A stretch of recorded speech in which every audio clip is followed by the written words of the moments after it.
On the train, everyone fell silent. Alpha, curious, asked why everyone had gone quiet. Then the queen asked Lepping what he was thinking about. The hero replied that even if he knew everything, it wasn't possible. It simply couldn't be done, as it was a matter of principles. He imagined that without magical power, it was impossible to manufacture anything, and consequently, it couldn't be controlled either.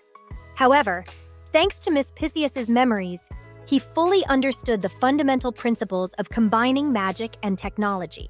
He reflected that first, the magical power is injected into the amplifier, then vaporized at high temperature, and the magical liquid is sent to a closed reactor where it is vaporized at over 350 degrees.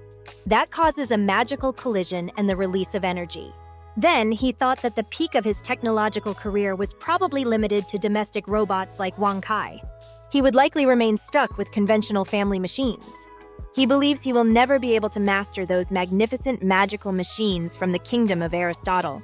He thinks of his little dog and concludes that all of this is very disappointing. Upon hearing this, the queen says that since he thinks that way, she has no choice but to act. Then she begins to activate her power to expel the dark gears from the princess's pirates. The princess, startled, gets up and asks what she is going to do. She adds that even if those gears aren't exactly good, without them, her companions wouldn't be able to stay alive.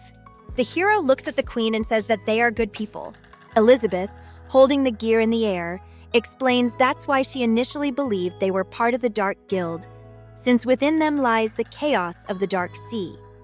Once implanted in the body, it corrodes the host's soul. However, regardless of how it is produced, even if it grants more life force or temporarily increases magical power, in the end, everything will be reclaimed by the Dark Sea. She explains that first the soul adheres, then comes the increase in magic or bodily mutation. In many cases, this can lead to the Demon King rank and even allow control over the dead. She thinks the Dark Guild produces this through corpse cultivation, whereas in the kingdom of Aristotle, they are created through technology. But regardless, the members of the Dark Sea are in this world for a reason. She believes it may be the descent of a god. Moreover, she supposes that when the number is sufficient, all lives revived with the dark gear will become nutrients, and the main body of the chaos will be able to descend upon the continent of heroes. At the same time, the invaded souls will also immediately become its nourishment. Faced with this, the queen affirms that he is right and that indeed it's a matter of principles. Then she crushes the gear. The princess, upon seeing this, denies what the queen has done. She screams and jumps on the queen, accusing her of having killed her companions. But the queen uses a small part of her power, surprising the princess, who becomes paralyzed. The queen had used the abyssal gift, a slight expansion of her power over that area. The princess remains motionless for a few seconds until one of her companions gets up, asking what happened. Another says he feels something different and wonders if his body is made of flesh again. The princess, shocked, falls in front of them, asking how it's possible. How could they have regained their flesh bodies? She starts checking and with tears in her eyes confirms that, yes, now it's flesh. She looks at the queen and says it was they who just a moment ago used magic to help everyone regain their human form. She apologizes and pleads for forgiveness for her earlier ignorance. The hero comments that when Elizabeth acts, healing is immediate. She, for her part, replies that it was nothing, just a minor matter. Lepping stands up and, walking toward them, asks if after regaining their human bodies they feel any discomfort. He states that he brought medicine in his backpack. One of them replies that he doesn't feel bad, just like he had slept for a long time and is a bit tired. The queen observes the situation and sees the hero speaking with Pisius, assuring her that everything is fine. Then he asks her to tell them how they can thwart the conspiracy of the kingdom of Aristotle's Minister of Technology, and assures her they can count on his help without fail. The queen reflects on how Lepping always manages to integrate into the world of these simple mortals. Since she ruled the world, she had grown used to looking down on everyone. The power difference was so vast that it was inconceivable for a superior being to be friends with an ant.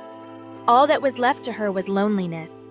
That's why she longed for a challenge with someone truly powerful.